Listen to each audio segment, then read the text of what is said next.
This is Special Agent Dave Horniak with the Ohio Bureau of Criminal Investigation. Today is Thursday, August 14th, 2014. It's approximately 5:56 p.m. I am at the one of the Beavercreek Fire Departments. Which station is this? 63. Station 63 on Kemp Road in Beavercreek, Ohio. I'm here with Lieutenant Steve Dubois. Is that correct? Dubois. Dubois. And here to as part of the investigation into the Walmart shooting that occurred on August 5th, 2014 at the Walmart store in Beavercreek, Ohio. Steve, can you, we already verified the spelling of your name, verified your rank as lieutenant, and are you assigned as a lieutenant to a specific engine or unit in general? Just the station. Okay, just the station.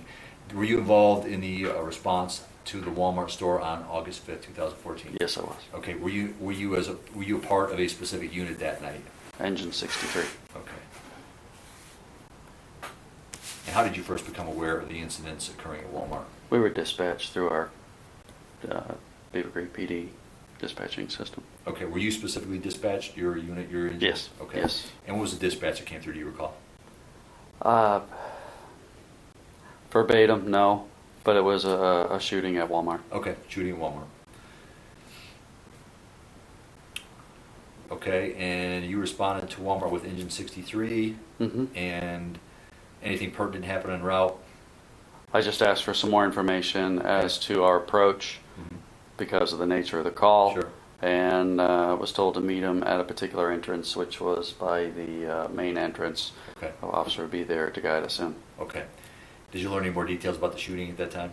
Did anybody pass any more information to you about the shooting? En route, no. Okay, good enough. When you arrive in the parking lot, is there anything you observed? What were the police doing at that time? Police had the front of the store cordoned off with their vehicles. They hadn't gotten any further yet, just vehicles. And we had to initially park and have a vehicle move so we could get the ambulance down by that entrance. I left my engine toward the, I guess it's the BP station side toward North Fairfield, Okay. and had to walk across from the food entry Okay. to the main entry, which was probably 100 yards maybe, Okay. to that entrance where I was meeting cops along the way, and the medic pulled up about the same time as I walked that distance. Okay. And met up with my crew and went in. Good enough. Did so a perimeter was being established? Would you say that? Is that I would, yes. Okay. Before you made entry, did anybody tell you the scene was clear? Did they attempt to tell you it's secure, or what do you recall about that? I asked if we were good to go in, and they said yes, and I could see as we walked in the entrance there was an officer at each corner posted as we went in. Okay. So it was similar to the training we had done recently actually on this type of situation. And what was that training called, do you recall? They changed it, but it's called the active shooter training we had. Is active threat a possibility? Yeah, that's what it was, correct. Active threat training we had at one of our local schools just a few weeks prior. And that was in conjunction with the police department? It sure was. So we were just connecting a couple of dots there. You asked if the scene was, you asked if it was clear to enter. You were given the okay by somebody. Dispatch, I'm assuming? Yes. Okay. Yeah. So dispatch okayed entry. Initially, they gave me the clearing, and then kind of reaffirmed that as I was going in. Okay. And then you just made the statement that was following protocol of your recent involvement in that active threat training. Correct. That you would clear the scene. Because normally we'd stage a distance until called in. Got it. Okay. Okay. You entered the scene, and where did you go and why? With the posted officers, they kept pointing us as we made entry through the front door. Okay. Short distance in, there was an officer pointing to his right, our left, so we turned left and went toward the, past the pharmacy down toward the pet area. Okay. To that left corner of the Were you building. given any verbal instructions at that point, or you were just following the officer's point? Following them, yes. Okay. Did you know what you were heading into at that point? Yeah, we knew there was a shooting involved. We didn't know that, could have been an officer down for all we knew. We didn't have that detail. Okay. We just knew there was a shooting and we were being pointed in that direction. So you're being pointed in the direction of what you assumed or perceived was, or assessed was officers pointing you in the direction of someone who needed medical assistance? Yes. Unknown person? Yes, yeah. Okay. And I think actually, and as I sit here thinking about it, somebody had said that the Shooter was down, so we were under the assumption that it was the shooter Okay. we were going in for, but before I actually got to his side. Okay, and when you say shooter, you, in your mind, were thinking that's a non-law enforcement officer? Correct. Okay. Yeah, yeah. And yeah, shooter might not have been an accurate word, but yes. Okay, but somebody you think phrased it that way? The threat, yes, Okay. yes. Okay. Okay, and you proceed on, and when you reach the area where they're pointing you to, what do you first see? One officer with his rifle out, standing, guarding the victim. We noticed that he had bilateral tourniquets on both arms, and we noticed the floor, the smattering of a bright red blood, so I assumed that it was arterial bleeding, and that's why they put the tourniquets on. Not a large amount of it. We noticed a couple of bullet holes in the torso, as well as both elbow areas, both arms. Not sure any detail beyond that. He was on the floor with his cuffs on. He was in handcuffs when we first got there. Were you the first medical responders on the Yes. scene of the victim? Yes. Cuffs were behind the victim? Correct. Okay. His arms were behind. He was cuffed at the wrists. So you saw the tourniquets? And the tourniquets were in place. Yeah, and was any other, let me stay with the tourniquets.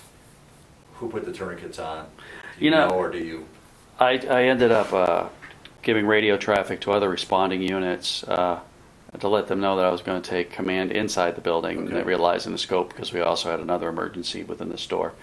Yeah. And I had to leave after I initially got there, and I vividly remember his I forgot where I was going. The cuffs were in place, and I saw the tourniquets for sure then. At the first, because I actually went back to him 3 times Okay. because I was doing multiple things. Yeah. But the second time, I clearly remember the tourniquets there, and it was that second time that I came back to the victim after I left my crew there. The first time, the 3 of my guys took care of him, and I gave him some verbal prompts on care and said, I got to go check on the other cardiac arrest victim. Okay. I'll be right back. I assured that person was being cared for by other officers. I asked them to keep going. I meant I could be here shortly. We returned to the shooting victim, and I was like, did we put these tourniquets on? They said, no, they did, meaning the cops. Okay. So I was assured at that point that they had already been applied before we even got there. Okay. I don't recollect if I noted them the first time I stepped up to him. Got I it. just noticed his hands in cuffs. Okay. And because you had some authority over that scene, you left the care of the shooting victim With my 3 guys, yes. and you went between him and the female Cardiac arrest victim. patient. Okay. And try to divvy up the resources responding in. Right. Is there any other indication upon your arrival at the shooting victim that other than the tourniquets, which you believe were applied by the police officers, was there any other indication that the officers were providing other first aid to the shooting victim? Not at that point, no.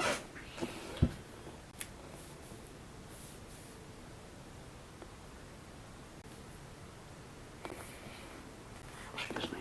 Were you aware of the presence of, or do you know by name Sean Williams, Officer I do. Sean Williams? I do. And do you know by name Sergeant David Darko? Yes. Okay, what were they doing when you first arrived, that you recall? Darko was on the toward the main aisleway and pointed us down the alley and kind of followed us in. And Sean was off to our right as we came in. Okay, And he was the one standing over, not directly, but covering him, if you would, the victim on the ground. And Darko followed us in, so there was a couple of them there. okay. And I recall asking to have the cuffs removed Yeah. at some point there too, because we needed to start caring for him. He wasn't going to hurt anybody at that point. Okay. Do you recall a first aid kit being out near the victim that the police officers might have had? The 2 mixed up sometimes. I know there was an AED and a first aid there. Not certain. Okay, not certain. Not certain. There, I remember seeing it something because the tourniquets were in place. So Yep. I believe there was, but I don't Okay. have a vivid picture of it. Okay. But I was that's when I remember looking around, not realizing they carried tourniquets. Honestly, Yeah. I was impressed by that. So Okay. So in your mind, it's clear they made an attempt to give first aid just by the presence of those tourniquets. oh, most definitely. But you didn't physically observe anything further. You're not sure what other care they might have provided in the interim. Yeah, I didn't see anything else. That's correct. And they turned it over to you immediately when you guys arrived? Yes. Were you specifically the first fire department personnel responder that arrived to see these? Yes. To see this, okay. Yes. Between the victims, white female, cardiac arrest victim, subsequently deceased, shooting victim, John Crawford, subsequently deceased, did either one of them say anything to you during the entire evening? No. Were they both non-responsive when you arrived? Correct. Okay. Yeah. The shooting victim his eyes were open, but he wasn't speaking. Okay. He was trying, but I don't think he could. Did Officer Sean Williams or Sergeant Darko say anything to you about the shooting incident? No details were given. Okay. Did you hear anything else from other officers at the time of that evening about the shooting? I don't believe so. No. Okay. No. Were you involved in were you directly involved with, other than overseeing it, which obviously is a big responsibility, were you directly involved in any hands-on care for the shooting victim? No, other than giving the guys verbal prompts to get them Good. kick-started and Okay. decision-making. No, not hands-on. Shooting victim was transported relatively quickly to the ambulance, is that accurate? Yeah. Okay. And where did he go after that? Where was he transported to after the ambulance? I told them to take him to Miami Valley Hospital because the initial response from my senior medic was, who's a rookie, I might add, suggested Soin. And I said, no, we need a trauma center. It's more appropriate to go to the Valley. And then everybody was on the same page. And when you say trauma center, is there a certain level associated with that trauma center? Yes, but I believe it's level 3. For the critical level. No, sorry, level 1 trauma center. Soin is a level 3 trauma center. Okay. They can only take single system injuries, Okay. whereas a shooting would be more appropriate for a level 1, which Okay. is the Valley. So given the circumstances, regardless of victim, you have a gunshot wound to the extent that Mr. Crawford had. Taking Mr. Crawford out of the equation, any person with that type of shooting injury, the appropriate decision for the fire department would have been to take him to level 1 trauma center. Correct. And the nearest one is Miami Valley. Correct. Okay. Rare exceptions to that rule, which one being no airway. Got And it. he had one, so there was no Okay. reason not to transport him. Okay. And during the transport, did you go with them on the transport of Crawford? No, I did not. You aware of anybody else saying that Crawford made any statements or was able to speak on any of the emergency responders to say anything? To my knowledge, he was unable to speak. Okay. Did you at any point observe any other injuries on Crawford outside of, in the short time you saw him, that stood out outside of the gunshot wounds? No. Okay. Did you observe a gun, firearm, or the appearance of what was a rifle on the ground near Crawford when you attended to him? Yes, I did. Okay. And what did you see? It was over toward where Officer Williams was standing, and I was off to the right as we came down. We took a left from the canal, came down to the back of the pet area where he was laying, and I looked off to the right. I saw the officer, and I saw the gun down there, probably, I don't know, maybe 8-10 feet away, something like that. How would you describe that gun? Being a gun owner myself, it didn't look like a toy. I thought maybe it was a modified shotgun, honestly, when I first looked at it. Okay. So it looked like an active modified shotgun. Or a short rifle. Okay. But I first thought that came to mind was a modified shotgun because of the length of it. You had no indication that it may not be a real firearm? No, I did not. Okay.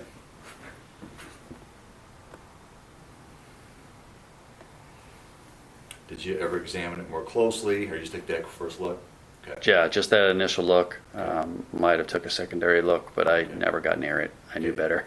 So are you saying you left that scene without necessarily giving it a bunch of thought, but you left that scene thinking that a real firearm was involved in the shooting beyond the shots? That was our fired? assumption. Okay. Yeah, mine and my crew. Okay. And when did you first learn that it was in fact a pellet gun? A couple days later in the news. Okay. Very good. Is there anything regarding that time frame, Steve, that I'm not ask you if it's relevant to this investigation? No, not really, no. Okay, the two other quick questions. Mhm. How long you been on the job here? Or Beavercreek, I've been here 15 years. how long you been a firefighter? Or 30. 30 years? Uh-huh. Not expecting that you know Beavercreek's policies and procedures, but knowing that you probably have I know you have extensive knowledge of the fire department's responsibilities in an emergency situation, and knowing that you probably worked with police departments before. Mm-hmm. During that evening and the response to those events, did you observe anything or hear anything that would lead you to believe that the Beavercreek Police Department or its personnel did anything in violation of any procedures you may know that their department adheres to, or common emergency protocols? No, in fact, that was just the opposite. And what do you mean by that? Well, we just, like I said, we had the training recently, and it seemed to go textbook to that. Things went well. The only oddity at all was when Darko was escorting him down the aisle after we had started to remove the patient, and his cuffs had been removed from him. He said something about, I need another medic, because I was the guy calling the resources in. Yeah. And I was like, did I miss something? And he pointed, it's for him. And I was like, at that point, I'm like, oh, Sean must have shot him. Okay. And Okay. we wanted a medic for him so he Yeah. could go be evaluated. Okay. That was the only other thing I would add. Cooperative. But, Okay. yeah. So sum it up for me. So But no. in your assessment of Beavercreek's response, are you saying they performed how? I would say exemplary. Is that the word I'm trying to use? Exemplary. Yeah, very well. Yeah, they did a good job. Exemplary is a word you. Yes, that's Okay. the one. Yeah. There. And again, you weren't there for the shooting. Right. I missed all the chaos. Yeah, Say. so it's, I guess it's not fair to say post-incident response because the incident's still going on, but you're saying post-shooting response to that. Yeah. Okay.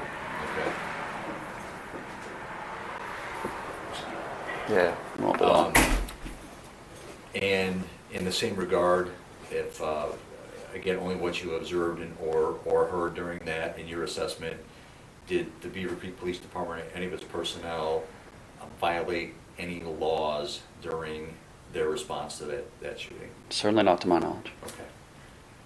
Anything else, sir? Okay. No.